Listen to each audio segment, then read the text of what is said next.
Nous attirons à nous nos pensées dominantes.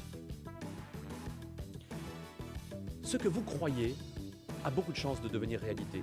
Vos pensées, vos croyances créent votre réalité.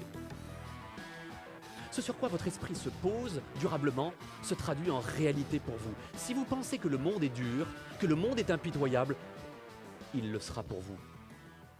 Et vous ferez difficilement des affaires. Si vous pensez en revanche que le monde vous est favorable et qu'il est plein d'opportunités, alors vous rencontrerez des opportunités parce que nous attirons à nous nos pensées dominantes.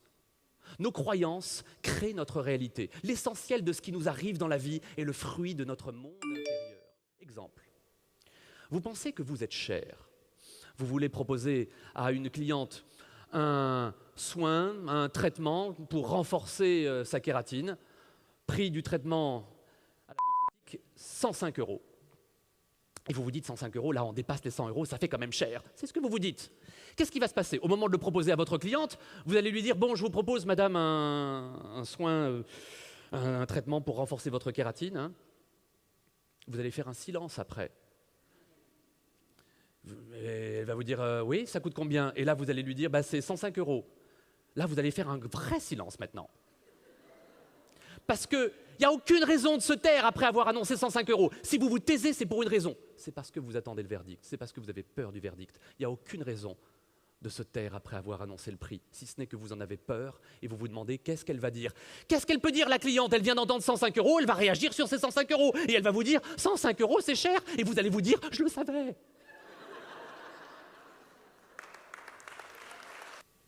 Pablo Picasso, un jour, est en train de peindre et il y a un homme qui le reconnaît, qui lui dit « Vous êtes Pablo Picasso ?» Picasso lui dit « Oui. » « Écoutez, vous êtes mon peintre préféré. Puis-je vous demander une faveur, un cadeau? Est-ce que vous pouvez me dessiner quelque chose, un petit croquis très rapide ?» Pablo Picasso lui dit « Très bien. » Il enlève son tableau, il en remet un blanc et il lui fait un petit dessin au fusain. Ça lui prend 1 minute. Il lui donne le tableau, il lui dit « Voilà. » L'homme est abasourdi par la beauté de ce croquis et lui dit « Combien vous dois-je, monsieur Picasso ?»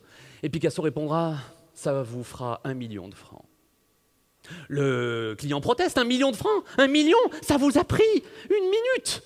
Et Picasso lui répondra, non, ça m'a pris 50 ans pour apprendre à dessiner comme ça. Quand vous vendez des traitements à 50 €, 100 €, c'est ridicule au regard de votre talent, des années d'expérience accumulée, de cette sédimentation d'expérience qui est la vôtre. Et je voudrais vous montrer pourquoi le fait d'être croyant est quelque chose d'important. Est-ce que parmi vous, quelqu'un a un billet de 10 €? J'ai apporté quelque chose. J'ai apporté une boîte de camembert. C'est une boîte de camembert qui est vide. Ça vaut combien, selon vous, une boîte de camembert vide? Rien du tout. 0, 1 centime d'euro peut-être? Peut-être. Eh ben, je vous propose de vous la vendre 10 €. 10 €? Ouais. Alors, il y a, je crois, 350 personnes qui sont là. La transaction sera définitive. Hein. Je prends les 10 €, je ne vous les rendrai pas. Et vous avez cette boîte vide. Merci, monsieur. Bah, merci infiniment. Vous êtes un très bon vendeur. Ah, je suis un bon vendeur. Est-ce que vous pouvez me dire ce qu'il y a dans la boîte avant de partir? Regardez dedans. Ah, il y a un billet de 20 €. Donc bravo, on applaudit son sens des affaires. Il y a 20 € dedans. Merci. Non, non, ils sont à vous. J'aurais eu aucune difficulté à insister.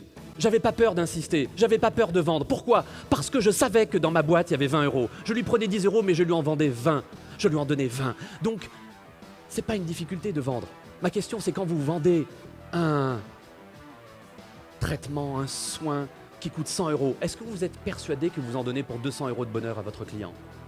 Est-ce que vous êtes persuadé en votre âme et conscience, croyant que vous lui en donnez beaucoup plus que l'argent qu'elle va vous donner? Si oui, vous vendrez n'importe quoi. Soyez croyants.